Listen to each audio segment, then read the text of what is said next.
Hello everyone, this is Leah Whitehorse, and in this recording I'm going to be exploring the astrology of June 2026, part 1. So if you didn't see my post, I'm going to be making a change to my posting schedule because I'm streamlining my forecasting content.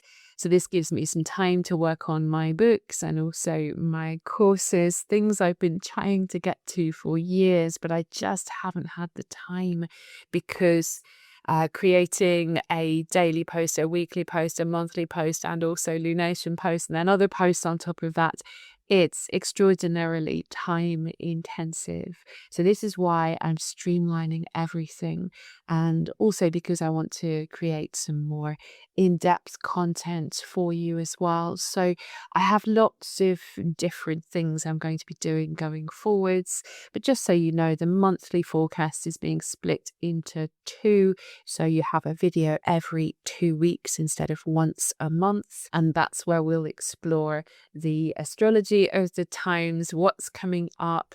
Lunation posts will continue over on Substack for my paying members. So that's where you have a real deep dive into the full and new moon charts, looking at the asteroids as well.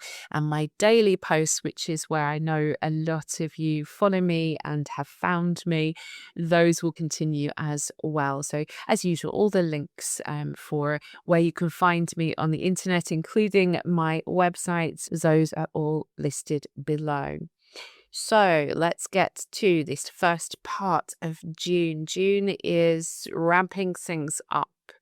The first part of the month is slightly quieter than the second half, but not quiet by any means, because Chiron is going to be anaretic.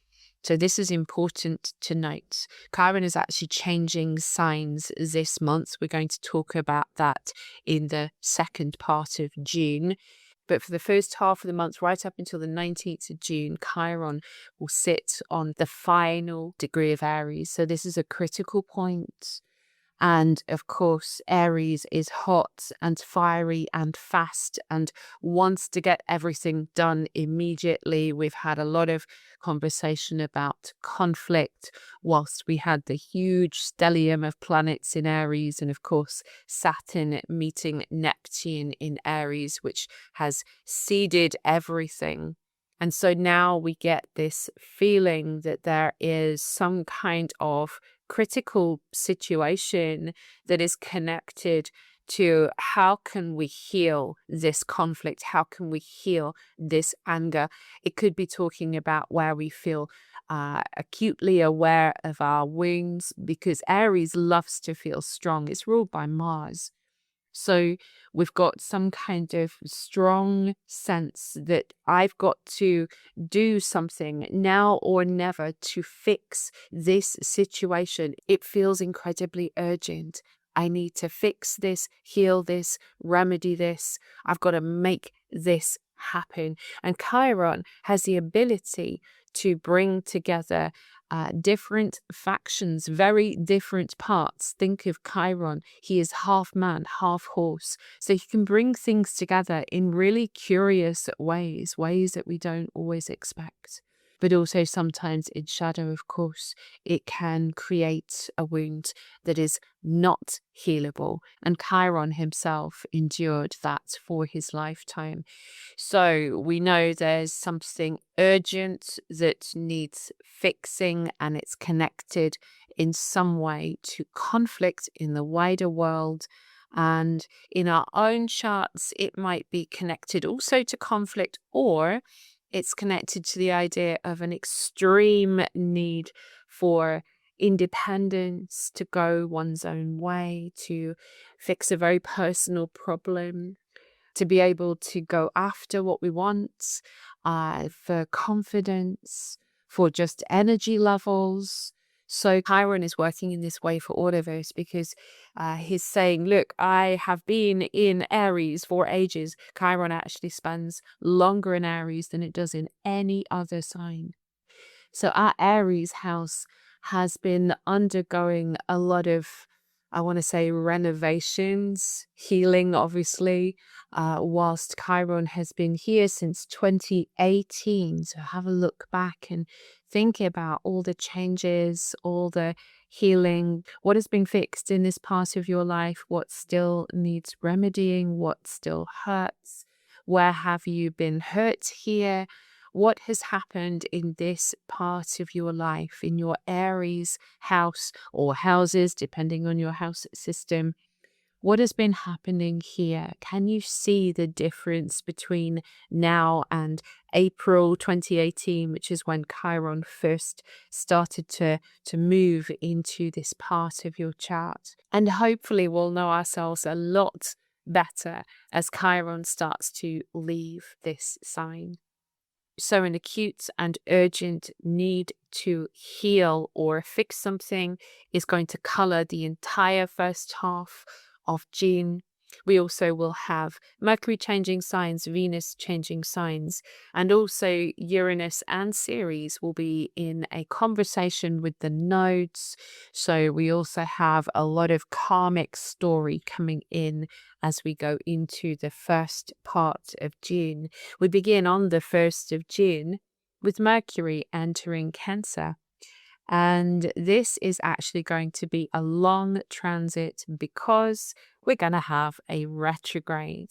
So from the 1st of June to the 9th of August, this is the period of time that Mercury is going to spend in our Cancer part of our chart, in our Cancer house. Wherever Mercury moves, it says this is how we're talking, how we're communicating. So how we're doing this is the sign Cancer, which is a water sign. It's ruled by the moon.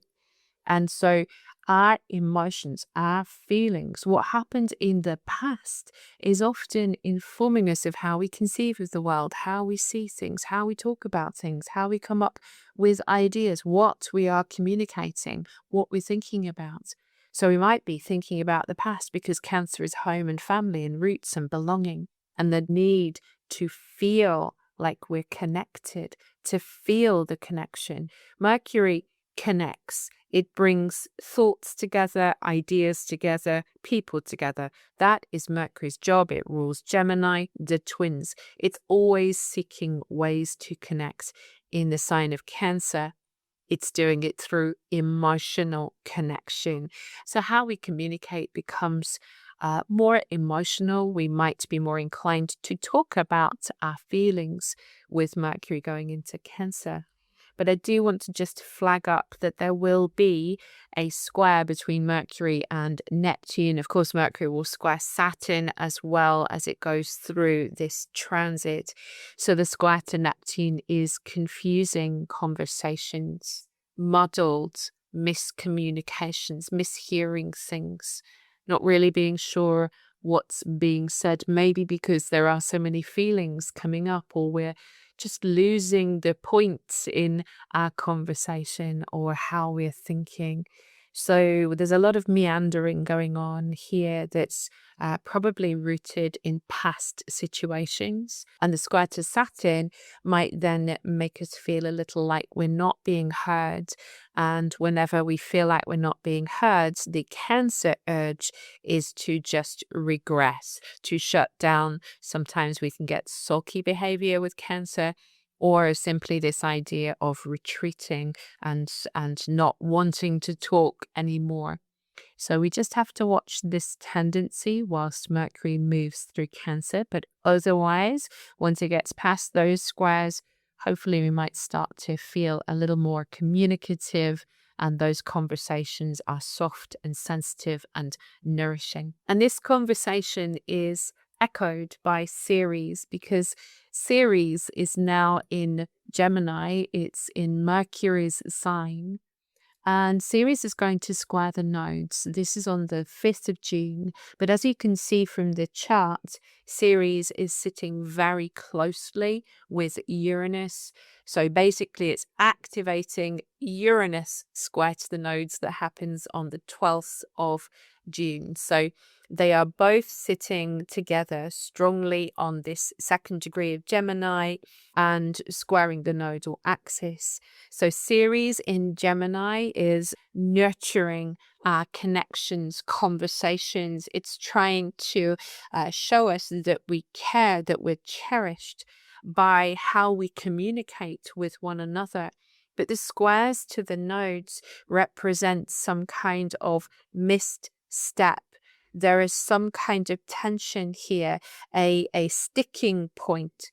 Ceres can also be about food and agriculture. She is the goddess of the grain. Of course, we've had a huge problem with the Strait of Hormuz being blocked off. I'm recording this on the 11th of May, so that situation still has not been resolved. There's still a huge amount of tensions there. Oil prices are still sky high, which is affecting fertilizer as well as, of course, many other things in the manufacturing industries. But food in particular is going to be affected, especially as Chiron moves into Taurus. That particular transit has in the past been connected with famines. So we know that there are some sticking points here that are connected to our food and agriculture series. And then with Uranus, we also know that there is some kind of issue that is connected with technology. I'm just thinking about how there's been conversation about the internet cables that lie on the bottom of the ocean connected with the Strait of Hormuz. So there's issues there. But I also think a lot of this is technological warfare. Virgo can actually be associated with the military as well. Pisces is a sign of peace. So we get a whole conversation here about war and peace and the need to make some kind of new, which is Uranus, some kind of new agreement centered around food or agricultural resources, which is Ceres. This is the talking point. This is the sticking point. The Sabian symbol, by the way, of 2 degrees Gemini, where Uranus and Ceres are, is the Garden of the Tuileries in Paris. So these are formal gardens. That's the key. Formal, which is interesting because Ceres, because she's goddess of the grain, she also talks about cultivation. So we've got some kind of issue here about formal talks, formal from the Sabian symbol, the idea of cultivation and kind of cultivating the right kind of situation so that we can have a conversation from Ceres, this nurturing connections. Let's try to nurture these connections because Uranus is in make or break mode. Uranus can talk about splits as well as upgrading things and making things better and progress. Let's see if we can make some progress in these formal talks because food is at stake, says Ceres conjunct to Uranus in Gemini on this Sabian symbol. In our own lives, this is also a talking point or a point of tension because Ceres and Uranus are trying to push us past where we get stuck. So we might be stuck in our Virgo house, and Ceres and Uranus are saying, you need to give yourself some food for thought here. You need new information, a new perspective, switch it up, try to do a 180 here, see things from a different side, have a conversation with somebody else who can see a different perspective. That might help to jumpstart an agreement or a new connection, a new way of seeing things, or it might help you to break away so you can free yourself from what has been holding you back. And we're going to have this story continuing right through the month into the second half of the month. We're going to be talking about this again right through into July, in fact. So this whole story, it's not going to go away. It's going to stay with us for a while because Mars is also going to head into Gemini and it's going to conjoin Uranus and it's going to square the nodes. So we have this whole story unfolding. So it's important to note what is happening around the 5th of June as Ceres squares the nodes, because this is going to be the trigger point. Now, talking of trigger points, we also have Venus conjunct Jupiter. This is on the 9th of June. Now, that might seem a strange thing to say, that there's a trigger point here, because Venus and Jupiter, of course, are the benefics. They are the planets that tend to give us blessings. Jupiter is exalted in Cancer. So we've got some really nice energy here that's caring and kind and sweet. And again, nourishing. The sign Cancer is connected with home and family, I mentioned before, and motherhood and sentimentality. So yes, there is softness and sweetness here. But there's also some tension, because on the same day, both Venus and Jupiter will square Eris. They're both headed towards a square to Chiron. And the exact square between Jupiter and Chiron will happen in July, very, very early in July. And it's going to be part of a massive T-square pattern, as Jupiter will oppose Pluto. So we're already seeing that this sweet kiss between Venus and Jupiter, which has lots of good stuff attached to it, a lot of potential here, it's also going to immediately put us in touch with where there is disharmony. It's almost like Venus and Jupiter is saying, particularly in our own charts, if you want the good stuff here in your Cancer house, if you want the good stuff here, you're going to have to address this discord, Eris, in Aries, in that part of life, in your Aries house, wherever Eris is traveling. You're going to need to address this discord. And then, of course, with Chiron, you're going to need to address where there's something that still needs fixing or dealing with, remedying in some way, shape or form. We have some kind of prompt that if you want the good things, you're going to have to deal with the other stuff. It also shows us that maybe we need to learn to take those moments of joy, happiness, peace, community as they come, those little sweet moments in life that happen every day, that happen all the time, the little tiny things, the little joys that make us feel safe or just make us feel happy. Because there's always discord, Eris. There's always conflict. There's always stuff going on out there in the world that is painful and difficult, and we don't like it. But if we don't learn to cultivate that sense of appreciation and joy and happiness at the little things that make us feel safe, then it's going to be harder to deal with that bigger stuff, that bigger noise that's going on out in the world. So I think it's important that we just look at both sides of this story. So 12th of June, as I mentioned, this is when Uranus squares the nodes. This is the wake-up call.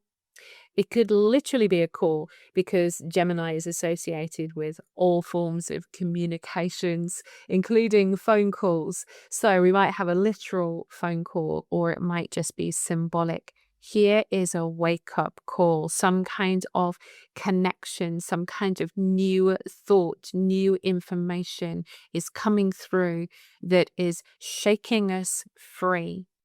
Now, amidst all of this big wake-up call, Venus is going to enter Leo. So this is going to be on the 13th of June. So where Venus moves, it talks about how we are connecting in our relationships. It talks about who and what we love and how we love. And Leo is bright and bold and colorful and creative and filled with drama. So when Venus goes into Leo, then we get this drama queen energy. We get main character energy in our relationships. We want to be seen. We want to be validated. We want to be treated like a king, queen, or in between. Venus in Leo is very focused on these things. We could say even fixated on these things, because it's a fixed sign.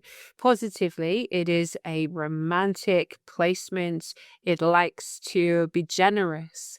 Venus can be associated with our money as well. So we might want to splash out on our partner, even treat ourselves. Venus in Leo encourages us to be more playful, to make life a little lighter and more fun. Venus will form a sextile to Uranus, so trying to alleviate some of the tensions there, and a trine to Neptune, which is super romantic. But there's also going to be the thorny issue of an opposition to Pluto at the same time.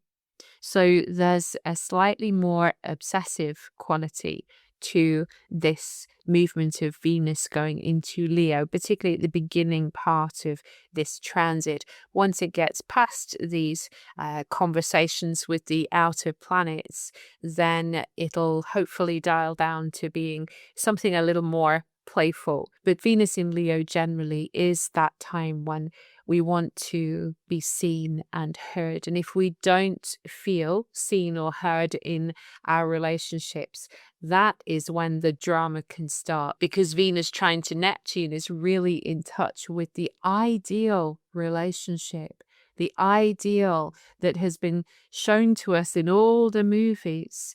But the opposition to Pluto is the shadow. It's the fact that none of us are perfect. We all have our shadows, and we can't control what others do and who likes us and who doesn't like us. So there are some complex issues as Venus moves into Leo.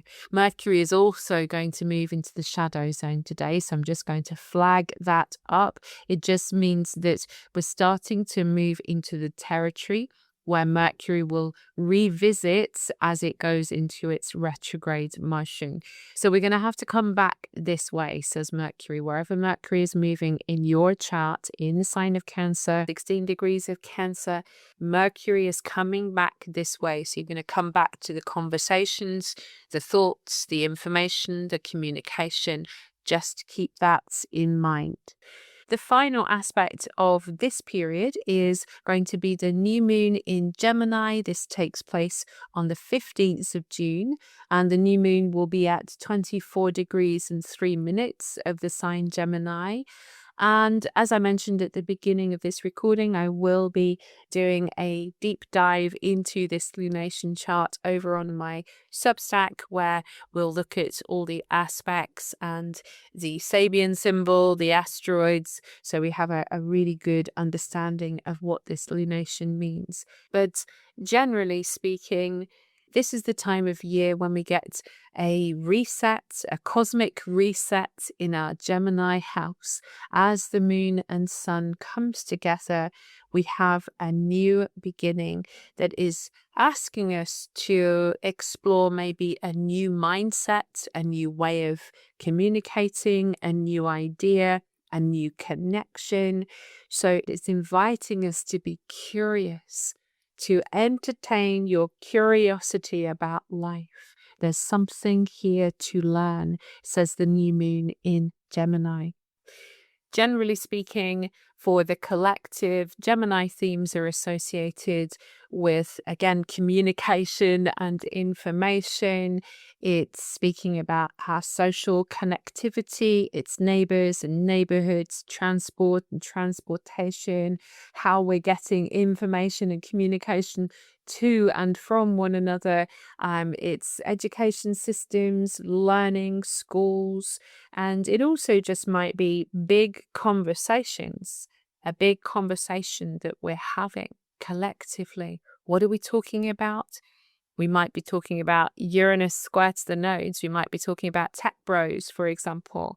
We might be talking about broken communications, or how we can revamp our communications in some way because of that connection with Uranus. Uranus is not conjunct this new moon, but it's certainly going to be informing this new moon, because everything in Gemini now is being informed by this huge transit of Uranus through Gemini. So we have this lunation in Gemini that's sparking some conversation and some curiosity. So it'd be interesting to see what topics of conversation do come up around this period. So this brings me to the end of this exploration of June 2026 part 1. Part 2 will be coming at the end of this month. I hope you found this helpful. If you did, please do click a like, subscribe, drop a comment if you like, get involved in the cosmic conversation. If you would like to hear more from me, I do have, as I mentioned before, Substack, a website, and I have lots of social media links as well. I will drop all the links below. I will see you again soon, and in the meantime, I wish you many blessings on your path.